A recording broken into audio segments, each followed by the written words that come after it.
माफीची मागणी सातत्याने होतीये। मात्र समजा गोविंद देवगिरी महाराज अनावधानाने एक वक्तव्य त्यांच्या तोंडून निघालेलं असलं तरी सध्या म्हणजे अशाही काही प्रवृत्ती आहेत की संतांना बोल लावले आणि म्हणजे संतांना बोल लावले जातात, मात्र संतांना बोल लावले म्हणून संतांचं कार्य तर नाकारून चालत नाही ना, म्हणजे ते संपत नाही ना।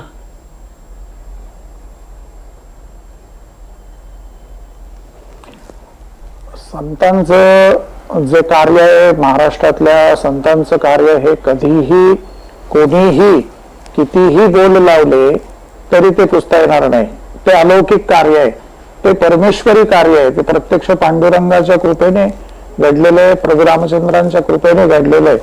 त्यामुळे कोणी नथू आथू कोणी जरी उठला आणि त्यांनी जरी बोल लावायचे ठरवले तरी ते जे कार्य, आता सचिनजी आमचे खूप जुने जाणते मित्र आहेत, अभ्यासक आहेत संत साहित्याचे, ते आम्ही अनेकदा त्या संपूर्ण विषयामध्ये कुठे ना कुठेतरी बरोबर असतो।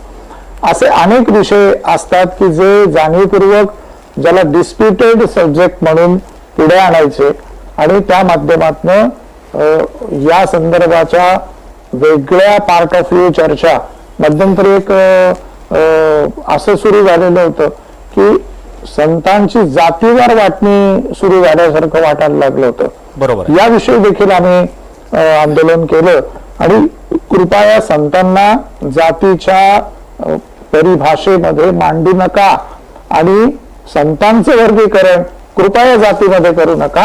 संतांना संतच राहू द्या, देवांना देवत्वच राहू द्या आणि अशा पद्धतीचे वाद उत्पन्न होणं, त्यावर चर्चा होणं हे महाराष्ट्राला काही नवीन नाहीये। अशा पद्धतीचे मधनच ज्याला एक स्वरूपात्मक चर्चा घडवायची आणि त्यातनं सगळ्यांचाच अवमान होईल अशा पद्धतीचे वक्तव्य करायची एक फॅशन आली।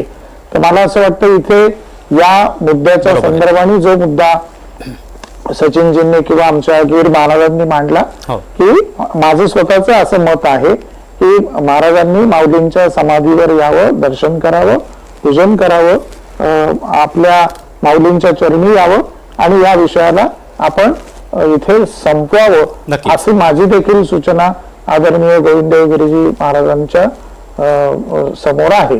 नक्कीच महंतजी, आपली देखील वेळ संपलेली आहे। मात्र रामदासी आणि वारकरी पंथ यांच्यामध्ये विचारांची जरी भिन्नता असली तरी भक्ती मार्गामध्ये वेगळेपणा जरी असला तरी शेवटी साध्य हे ईश्वर प्राप्ती आहेच।